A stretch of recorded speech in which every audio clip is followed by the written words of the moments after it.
普通人眼里，这只是一根再普通不过的绳子，但在越狱祖师爷麦克眼里，它却是越狱的钥匙。他缓步走到窗前，看见一名清洁工正在挖着土坑，旁边还有一具快要腐臭的尸体。清洁工拿起一旁的药桶，开始往尸体上喷洒一种药剂，而旁边的铁丝网上还赫然写着有高压电，请勿靠近。善于从微小事物中找到破绽的麦克似乎想到了什么，从这一刻开始，越狱 2.0 计划正式开始启动。在这座人间炼狱般的索纳监狱，每天基本上都会有囚犯因饥饿或者决斗死去，狱警每隔一段时间都会将尸体带出监狱。为了防止有人装死，他们甚至会在尸体上再补上几枪，然后随意丢弃在隔离区外。长此以往，就滋生了一个工资相对可观的外包职业——掘墓人。掘墓人会把一种叫凯斯利福的化学药剂喷洒在尸体上，以消除尸体腐烂散发的恶臭。而这种化学药剂一旦加热到一定温度，就能腐蚀钢铁，这也给麦克的越狱计划带来可乘之机。但在这之前，他们必须先搞定掘墓人，以保证他在工作时不经意间喷点药剂在铁丝网上。麦克找到前来探监的哥哥林肯，让他在监狱外收买这个掘墓人。麦克之所以越狱，是因为一个神秘公司绑架了他的女友萨拉以及侄子小林肯，目的则是让麦克从监狱里带出一个叫詹姆斯的人。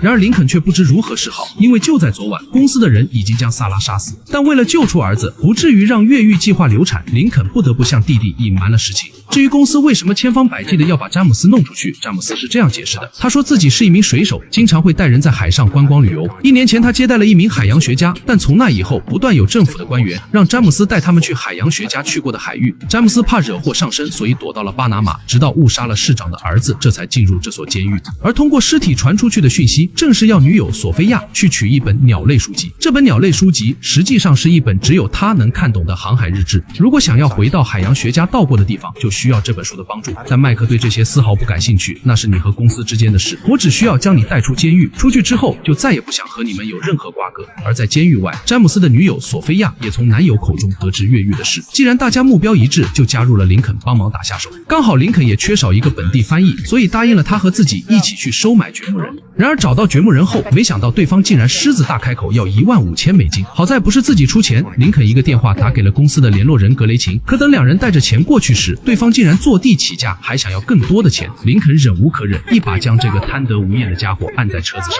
格雷琴让林肯住手，一切交给自己处理就好。接着就开始在包里取东西。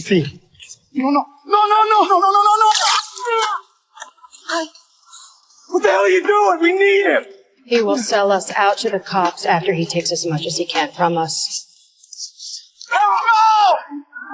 杀死了掘墓人，也就宣告着越狱计划的破产。但好在林肯再次探监时告诉麦克，我们通过其他渠道塞了点钱，安排了一个100%信任的人顶上。麦克起初还有点疑惑，他赶紧出来看这个新的掘墓人到底是谁。